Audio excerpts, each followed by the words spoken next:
여러분이나 저나 요요 현상이란 말을 많이 들어보셨어요. 그 요요 현상이란 말은 이게 다른 말로 말하면 요요 다이어팅 또는 요요 사이클링, 웨이트 사이클링 그러더라고요. 이게 체중 감량과 관련된 거죠. 네. 원래 이게 요요라고 하는 것은 아이들 장난감이에요. 아이들 장난감. 동그란 거 있잖아요. 그래서 줄이 있는데 이렇게 왔다 갔다 하면 이것이 왔다 갔다 아래도 올라갔다 내려갔다 그게 이제 요요라고 그러는데 이것을 의학 용어에 함께 적용한 사람이 미국 예일대학의 이 브라우넬이라고 하는 박사예요. 이분이 의학 박사인데 가만히 보니까 사람들이 체중 감량을 하더래요. 체중 감량을 하는데 이 관리를 안 하니까 더 찌더라고요. 사진 한 장 보여주시고요. 그래서 제가 이게 요요 현상이다 그러더라고요. 예, 저렇게 뚱뚱했던 사람이 체중이 100kg 이상 나갔던 사람이 이제 아주 6개월 혹은 뭐 5개월 이렇게 작심을 하고 살을 뺐어요. 그래서 150kg 나가던 사람이 80kg까지 빼더라고요. 그런데 이거를 관리를 안 하니까 저 위에 보니까 얼마나 더 쪄요? 170kg 더 찌더랬잖아요. 그래서 이게 요요란 말은 올라갔다 내려갔다 그런 얘기입니다. 저를 보시면 돼요. 그 요요 현상. 그 전문가들이 말하기를 아무리 우리가 살을 빼도요 관리를 안 하면 도로 찌는데 도로 찔 정도가 아닌데 더 찐다. 제가 한 2달 전에 거기서 설교의 힌트를 얻었어요. TV를 보는데 다이어트에 대한 얘기를 하더라고요. 저는 다이어트를 할 필요는 없어요. 그러나 여러분 중에 다이어트 할 분들이 계셔서 보고 있는 거예요. 여러분들에게 알려드리려고. 근데 어떤 분이 150kg이 나가요. 그래서 이 다이어트 학교에 입학을 했어요. 6개월 동안 다이어트를 하니까요. 150kg가 80kg 떨어지더라고요. 실제로 있었던 거예요. 70kg을 뺐어요. 6개월 만에 너무 좋아가지고 바지가 2명 들어갈 만큼 바지가 이렇게 헐렁헐렁한 거예요. 그래서 집에 와가지고 너무 좋아서 이제 한 달 동안 열심히 먹었어요. 너무 좋으니까, 기쁘니까. 그러더니 살이 점점 찌더니 3개월 되니까요. 150kg 나가던 사람이 170kg 되더라고요.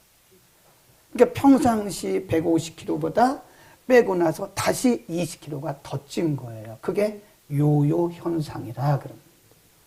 웨이트 사이클링 그래요. 그런데 가만히 보니까요. 우리 신앙인들에게도 요요 현상이 있더라고요. 네. 이렇게 보니까 한때 굉장히 기도를 열심히 하고 성령이 충만하고 말씀이 충만하고 아주 뭐 물불 안 가리고 그도 섬기던 사람이요. 어느 날 보니까 저 아래 있어요. 예배도 안 드려요. 기도 생활도 안 해요. 근데 왜 그럴까? 저런 요요 현상이 왜 나타날까? 똑같더라고요. 육신의 우리 몸무게 요요 현상도요. 내가 관리 못하면 도로 쪄요. 근데 신앙도 똑같더라고요. 우리의 신앙생활도 우리가 아무리 열심히 있고 아무리 기도고 충만하고 아무리 성령이 충만해도 내가 신앙 관리 안 하고 영성 관리 안 하면요. 더 악해집니다. 훨씬 더 이전보다 더 악해지고요. 아니면 더 불신자처럼. 그러니까 신앙생활이 훨씬 더 못하다. 그런 것을 많이 보게 돼요. 요요 현상을 우리가 말은 안 하지만 이렇게 봐요. 저분은 지금 요요 현상에 진입했구나. 이걸 보게 되는 거죠. 신앙의 요요 현상도 틀림없이 나타난다. 오늘 우리가 상고하려고 하는 이 본문은요. 우리가 흔히 말하는 초대교회입니다. 예수님 부활 승천하시고 있었던 교회는 다 초대교회예요. 그런데 우리가 일반적으로 예루살렘 교회, 마가다락방 공동체 교회를 일반적으로 그냥 편의상 초대교회라고 부릅니다. 초대교회 모습 한번 보세요. 얼마나 뜨거운가? 42절 보세요.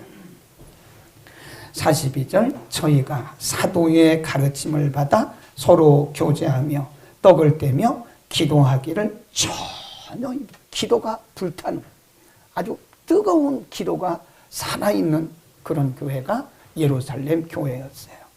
그러다 보니까 43절 사람마다 두려워하는데 사도들로 인하여 뭐가 나타나요?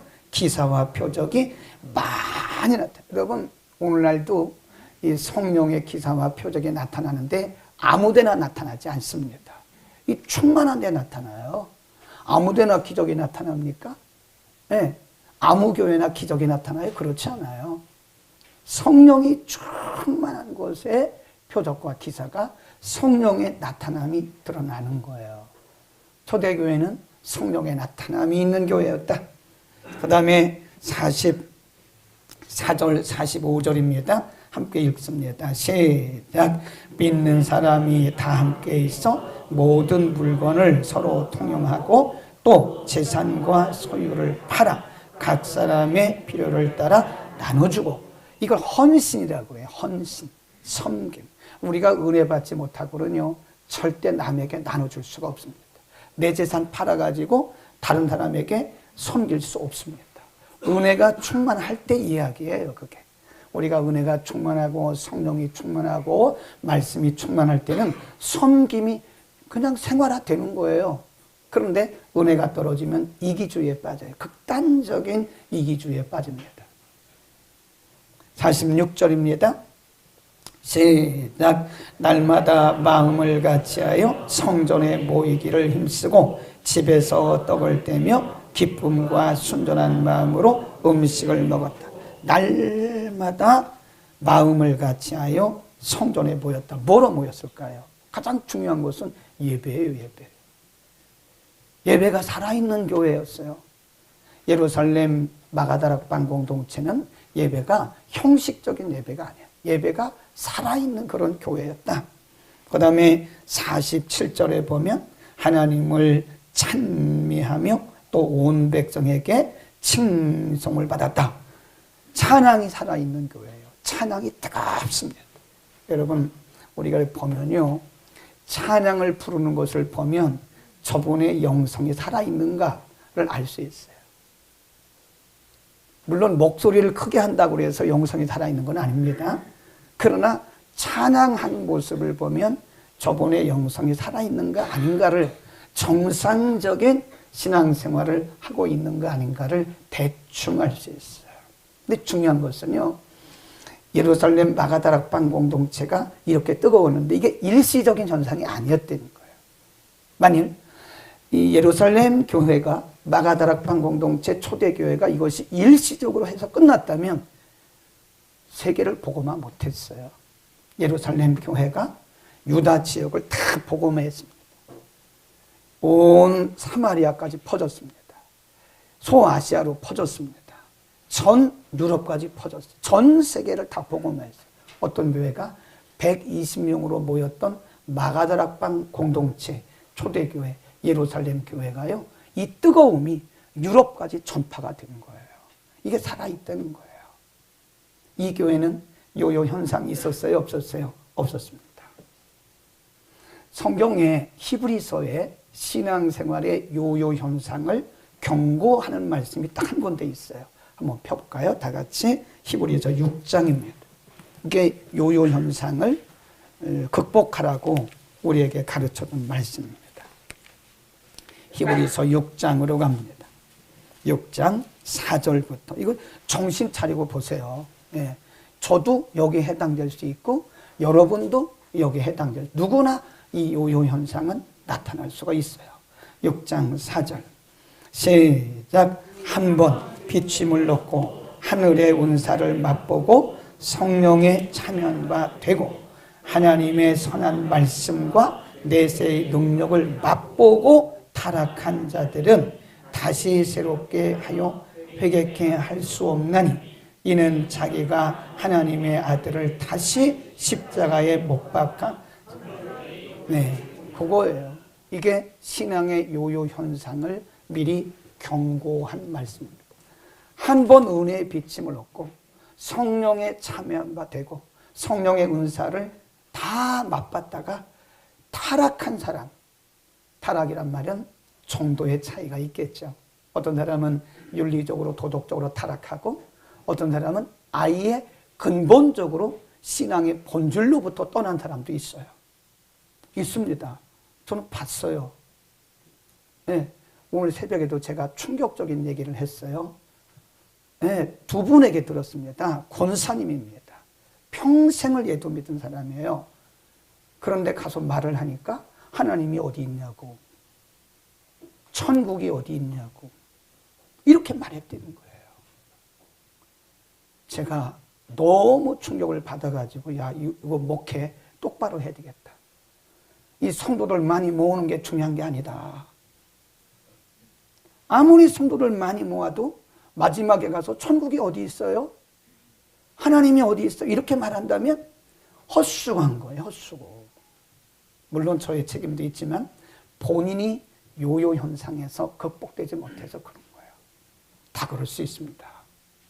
누구나 그럴 수 있어요. 그래서 우리는 이 신앙의 요요 현상을 반드시 극복해야 돼요.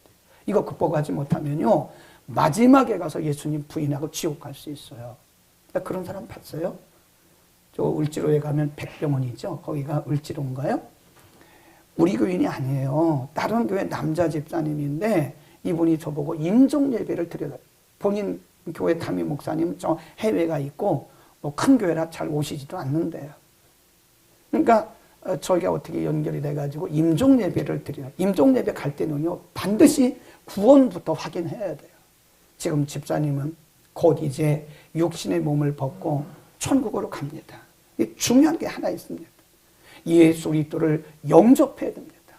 예수 그리스도가 나의 구주인 것을 믿습니까? 놀랍게도 이분이 고개를 절레절레 흔들었어요. 너무 충격이었어요. 왜 그럴까요? 이분에게도 요요 현상이 왔어요. 극복을 못하는 거예요. 아까 말씀드렸던 권사님 그 두 분도 제가 알기로 열심히 있던 분입니다. 자녀들도 다 믿는 사람입니다. 어째서 권사님이, 물론 이분도 회복될 수도 있습니다. 지금은 그렇지만 회복될 수도 있는데 제가 생각하기로는 80이 넘었고 한 분은 90이 넘었어요. 그래, 야, 이거 정신 차리고 목회해야 되겠구나. 그리고 우리 교회도 연세 드신 분들이 몇 분 계시는데 연세 드신 분들에게 다른 거 맛있는 거 사다 드리는 것도 중요하지만, 이분들에게 옷 사드리는 것도 중요하지만, 이분들에게 정말 예수를 인격적으로 만났는가, 정말 이분들이 구원의 확신이 있는가에 대해서 확인을 해야 되겠다라고 하는 다시 한번 충격과 함께 다짐을 하게 됐어요. 근데 그것은 제가 생각해 볼 때 그런 연세 드신 권사님에게만 있는 현상이 아니에요. 지금 여러분에게도 있을 수 있어요. 그 뜨거운 열심이 다 어디가 있습니까? 그 뜨거웠던 기도의 열정이 다 어디 갔냐고요. 예배 열정이 사라졌습니다. 코로나19 3년을 거쳐오면서 우리는 나도 모르는 가운데 예배 열정이 식어졌고, 기도의 열정이 식어졌고, 섬김의 열정이 식어지고, 스스로 자기를 합리화하는 거예요. 자위하고 있는 거예요. 뭐라 그러죠? 코로나야. 이게 얼마나 무서운 핑계인지 아십니까? 코로나라도요, 사는 사람은 다 살아요. 영적으로 사는 사람은 다 살아납니다. 코로나가 아니더라도 요요 현상에 걸리는 사람은 다 걸려요. 중요한 것은 우리가 내 영성 관리를 어떻게 하느냐 하는 겁니다. 네, 저는 여기서 보면 한눈에 다 보입니다. 저는 설교 스타일이요, 아이 컨택 스타일이에요. 한 사람이라도 제가 눈을 안 보는 사람이 없습니다. 안 보는 것 같지만 눈을 다 마주치고 그분들의 이미지를 다 제가 머릿속에 다 입력을 해요. 아, 저분은 안 그랬었는데 왜 저러지? 그런 생각이 가끔 들 때가 있어요. 저분은 안 그랬는데 왜 예배 시간에 저런 모습을 보이지? 저분은 예배를 빠지지를 않았는데 왜 예배를 자주 빠지지? 물론 뭐 그것이 그분의 영성의 전체는 아닐 거예요. 그러나 목사는, 영적인 리더는 한눈에 다 보고 있는 거예요. 여러분들이 무슨 옷을 입고 오셨냐? 그건 별로 저에게 관심이 없어요. 여러분이 어떤 머리 스타일을 하고 왔느냐? 그것도 별로 관심이 없어요. 물론 전혀 관심이 없는 건 아니죠. 이쁘게 하고 오면 좋죠. 근데 그것보다 더 중요한 것이 뭐냐면 여러분들의 내면의 세계가 우리의 얼굴로 드러난다는 거예요. 우리의 삶을 통해서 드러난다는 거예요. 우리의 삶의 모습이. 우리는 영적인 요요 현상을 반드시 극복하시기를 바랍니다. 그렇지 않으면 아까 말씀드렸던 그 권사님과 같은 모습이 어쩌면 저나 여러분의 모습이 될 수도 있는 거예요. 어떻게 해야 돼요? 오늘 본문 사도행전 2장에서 우리가 어떻게 하면 이 신앙의 요요 현상을 이겨낼 수 있는가에 대해서 너무 잘 아는 말씀이지만 너무 우리에게 잘 자세히 가르쳐주고 있습니다. 첫 번째 그렇게 말씀해요. 거기 보세요. 우리가 신앙의 요요 현상을 이겨내기 위해서는 이 42절에 보면요. 순서대로 하지 말고 우선 중요한 것부터 먼저 합시다. 다 중요하긴 하지만 거기 보면 46절에 보면 날마다 마음을 같이하여 성전에 모였다 그랬어요. 아까 뭐라고 그랬죠? 예배 생활이죠. 예배 생활이 등한시된다는 것은 내가 지금 영적인 내 영성이 요요 현상에 빠져들어가고 있다고 하는 증거일 수도 있어요. 근데 이 요요 현상을 극복하기 위해서는 예배부터 회복해야 돼. 예배. 제가 얘기했잖아요. 코로나를 지나오면서 한국교회 예배가요 침체됐습니다. 침체됐어요. 어떤 강사가 그 교회 가서 먼저 집회를 했는데 가서 예배를 드리는 거 보니까 성도들이 예배가 살아있는 예배가 살아있대. 근데 그런 교회도 있지만요. 많은 교회들이 예배가 침체됐어요. 새벽 예배 아예 없어졌고요. 주일 밤 예배, 오후 예배 없어졌고요. 금요 기도회 아예 없어졌습니다. 단 한 번 주일 낮 예배 한 번 드리는 교회가 많아요. 여러분, 한국교회가 살기 위해서는 예배가 회복되지 않으면 나는 살 수 없다고 생각해요. 무슨 별 운동을 무브먼트 그거 해야 소용없어요. 무브먼트는 우리의 영성이 살 수가 없어요. 예배 영성이 살아야 돼요. 여러분의 예배 영성을 점검하시기를 바랍니다. 히브리서 10장 25절에 보면 경고를 했어요. 모이기를 패하는 어떤 사람들의 습관과 같이 하지 마라. 습관이래요. 습관. 습관적으로 예배를 패한다는 거예요.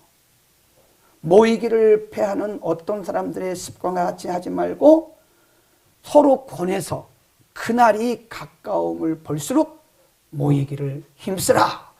아멘. 모이는 거 왜 모여요? 우리가 커피 마시려고 모여요? 아니잖아요. 왜 모여요? 예배 드리려고 모이는 거죠. 예배를 회복하시기를 바랍니다. 예배가 회복되지 않으면 우리는 요요 현상을 극복해낼 수가 없습니다. 하나님은 예배를 통해서 우리를 만나주시는 것이고 예배를 통해서 우리가 하나님과 인격적으로 만남이 이루어지는 거예요.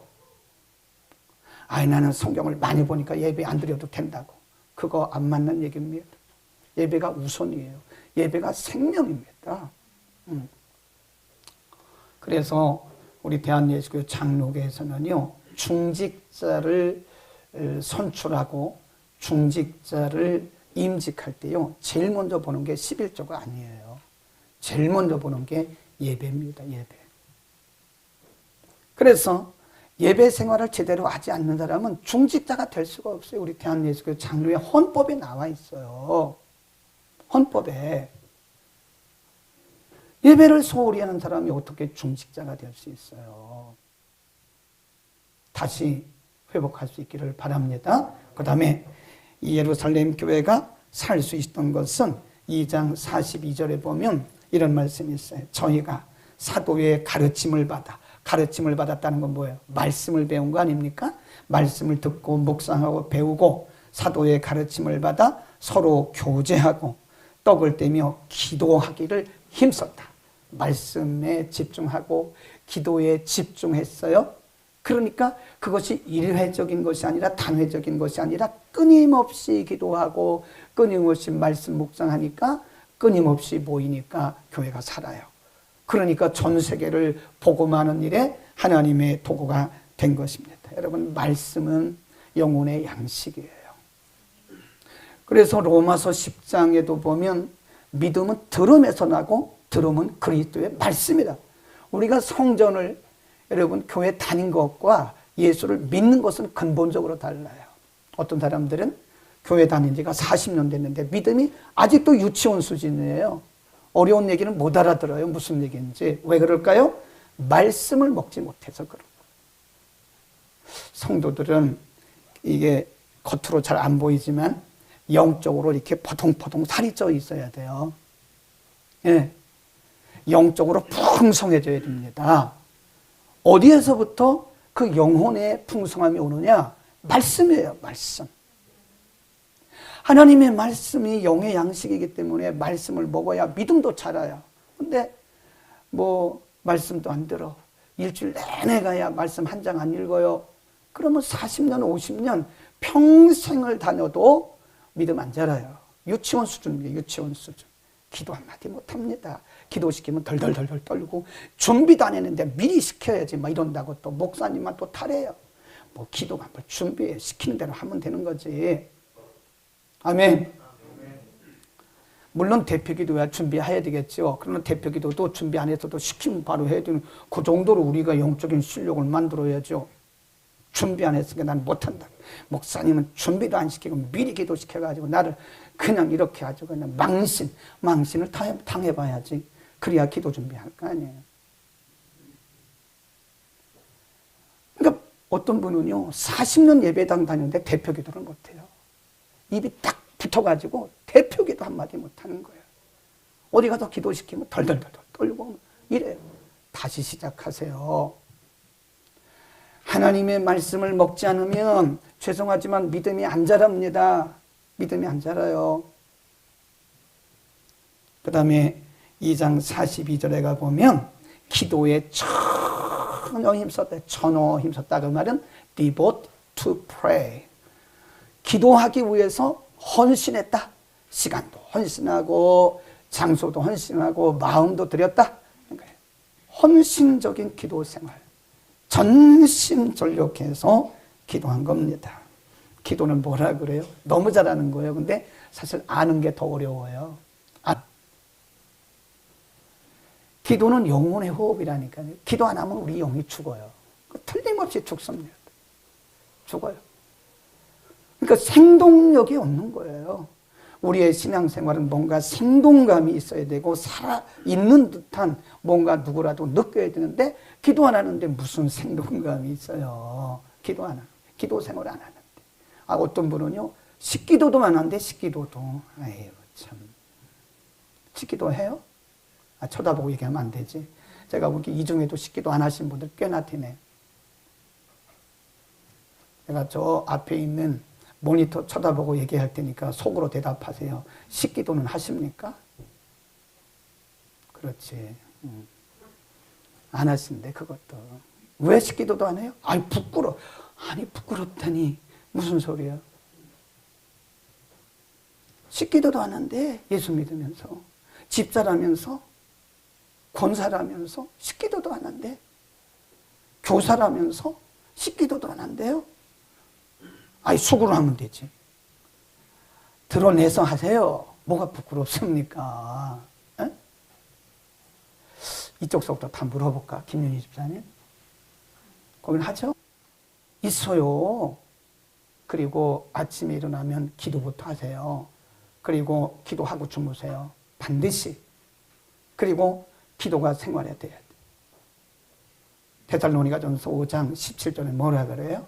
쉬지 말고 기도하라 그러잖아요. 항상 기뻐하고 쉬지 말고 기도하고 범사에 감사하라 그러잖아요. 네.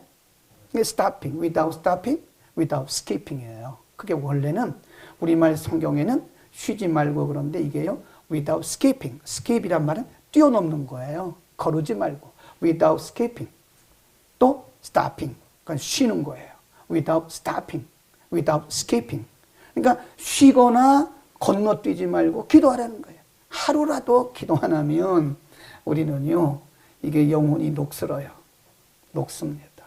그러니까 매일 기도해야 되는 거예요. 운전하고 가면서도 기도하고, 예. 그저 자면서도 기도하고, 그러니까 기도하다 주무세요, 그냥. 걸어가면서도 기도하고. 아멘.